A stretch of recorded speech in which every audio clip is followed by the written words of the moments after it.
the biggest reason why I do this and why I continuously rip off the Band-Aid on national TV in front of a huge audience all over the world and is because it's not about me. This has nothing to do with me. I'm not here to tell everybody, hey, everybody, look how good I'm doing.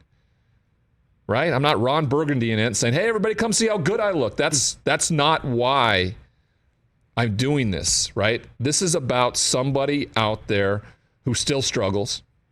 This is about a family member that needs to hear something.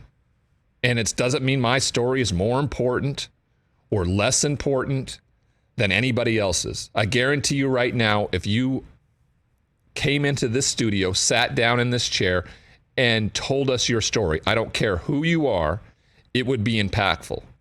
Because everybody's overcome adversity. Everybody is a flawed human being trying to be better every day.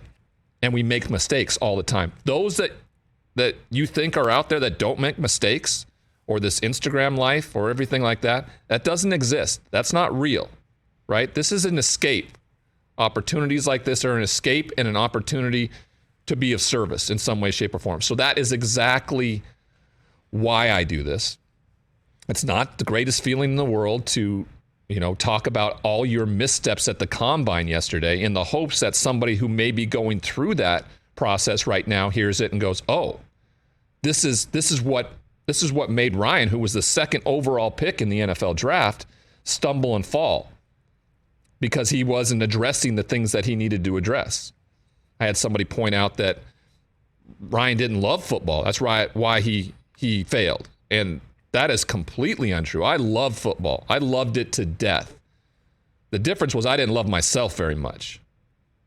That's a big, big part of it. That's a story for another time, but that's a huge part of all this, right? You are teetering on this razor's edge of confidence and complete failure in your mind, right? Because it can be taken away and go away so quickly. How do you deal with that?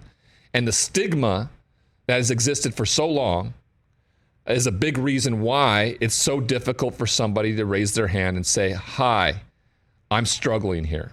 I grew up in Montana in a cowboy culture where there wasn't anybody that showed vulnerability.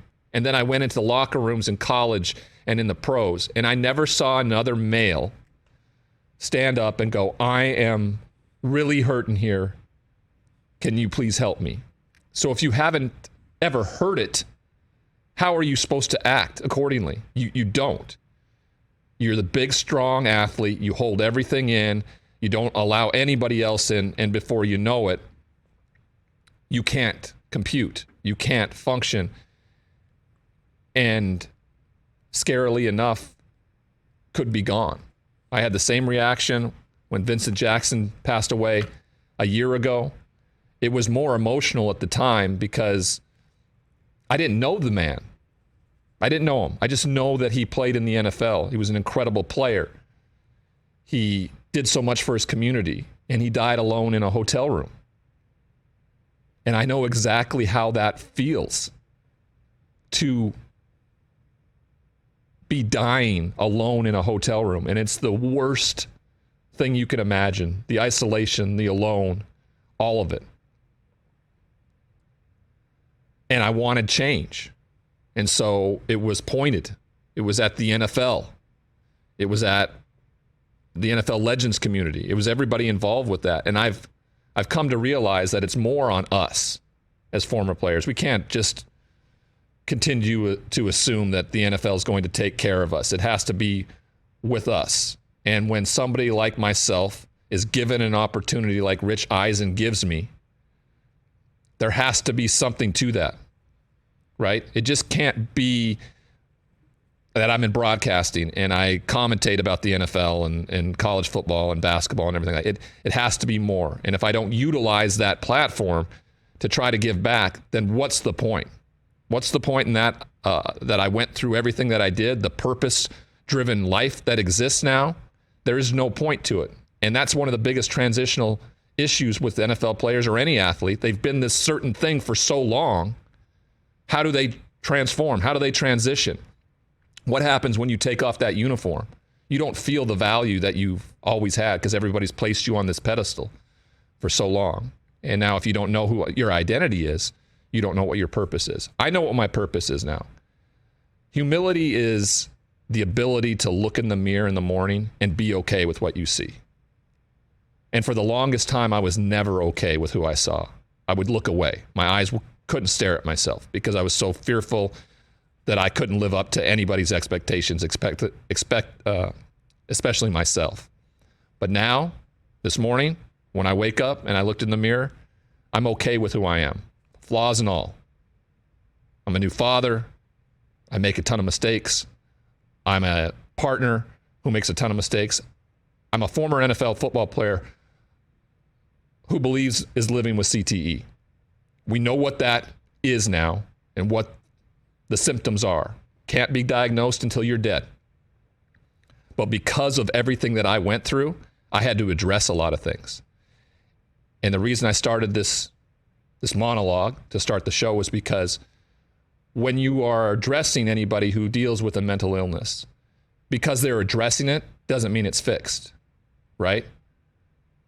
And when you know you are living with something that may ultimately change your behavior in terms of impulsiveness and anger and things like that, you have to address it, right? Things like you go to couples therapy when you don't really have a problem. I go to anger management because I want to figure out ways I can deal with things better. I see a therapist. I work out. I eat differently. Like, I know there's a lot of functionality to what I need to do to change. Otherwise, I'm just going to be the same guy that you all saw 10, 15, 20 years ago. And if you don't change, there's no purpose. What's the point? Why does Rich keep giving me this opportunity? Why does everybody in this room support me in the platform that exists because of it? There has to be a purpose. And everybody out there who's listening and watching, you have that opportunity too. When people talk about being of service, they always talk about giving back in some way. Usually revolves around money, but time, I think, is the most serviceable thing you can do. Time is limited. And sharing your story, being a storyteller, sitting down next to somebody and hearing them be able to relate to what you've been through or what you're going through and know that there's a light at the end of the tunnel. There's a solution. That's why I believe we're here on this planet, period. To enjoy everything that comes from it and not take things too seriously. It's a serious subject, but like these guys know, and everybody who listens to Rich's show when I'm on, I don't take myself very seriously. Serious subject, but I can be very self-deprecating about everything. That's why it allows me to tell those stories. And we'll talk a little bit more today about the combine and what kind of pressure that goes into that. Just because you're a great football player doesn't mean you have the life skills to deal with everything on a human level. I'm certainly the blueprint for that, right? Great talent, poor coping skills, poor stress evaluator, and dealing with that. And a lot of these players are going to go through some things today, and it's happened immediately, around hand measurements, things like this, that immediately get hypercritical. How do you respond to that? How do you see and evaluate that? How does that affect what's going on? I don't associate everybody who deals with things in an improper way or behaviorally as having a mental health issue. That's my thing. That's what I can speak to. But when we see something negative transpire, I think we're too quick to jump to those types of things. So